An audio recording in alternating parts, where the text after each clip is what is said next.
আসসালামু আলাইকুম সুপ্রিয় শিক্ষার্থীরা, তোমরা সবাই কেমন আছো? আশা করি সবাই অনেক অনেক ভালো আছো। তোমরা যারা দেশের বিভিন্ন পর্যায়ের শিক্ষা প্রতিষ্ঠানে পড়াশোনা করছো, তোমাদের মনে এখন একটাই প্রশ্ন যে শিক্ষা প্রতিষ্ঠান কবে খুলবে। এ বিষয়ে আমরা আজকের ভিডিওতে বিস্তারিত জানার চেষ্টা করব যে প্রাথমিক বিদ্যালয় কবে খুলবে, মাধ্যমিক বিদ্যালয় কবে খুলবে, কলেজ কবে খুলবে, বিশ্ববিদ্যালয় কবে খুলবে, অর্থাৎ সকল পর্যায়ের শিক্ষা প্রতিষ্ঠান কবে খুলতে পারে সে বিষয়ে আমরা আজকের ভিডিওতে আলোচনা করব। শুরু করার আগে সবার কাছে ছোট্ট একটা রিকোয়েস্ট করছি, যারা এখনও আমাদের চ্যানেলটিকে সাবস্ক্রাইব করনি তারা এখনই সাবস্ক্রাইব করে রাখো, তাহলে পরবর্তীতে তোমাদের জন্য প্রয়োজনীয় সকল শিক্ষণীয় আপডেট, সকল পরামর্শ সবার আগে পেয়ে যাবে। আচ্ছা, তাহলে চলো আমরা শুরু করছি। আমরা শিক্ষা মন্ত্রণালয়ের সূত্রে কিছু তথ্য জানতে পেরেছি যে কবে তোমাদের শিক্ষা প্রতিষ্ঠান খোলা হতে পারে।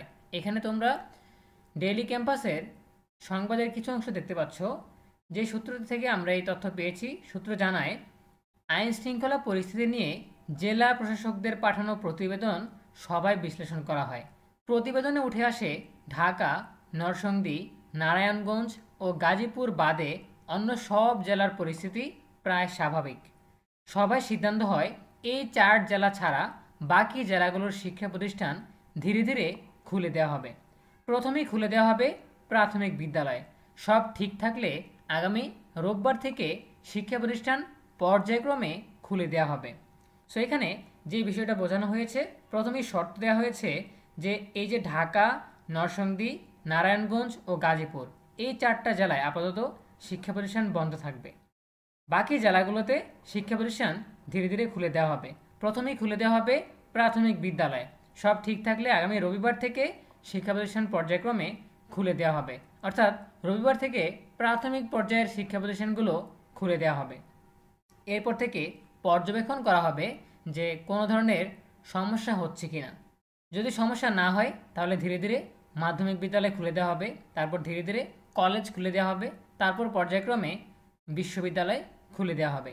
এইভাবে পর্যায়ক্রমে খুলে দেওয়া হবে শিক্ষা প্রতিষ্ঠান। ঠিক আছে?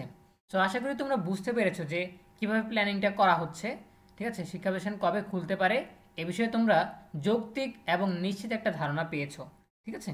তো দেখা হবে পরবর্তী আপডেট নিয়ে নতুন কোনো ভিডিওতে।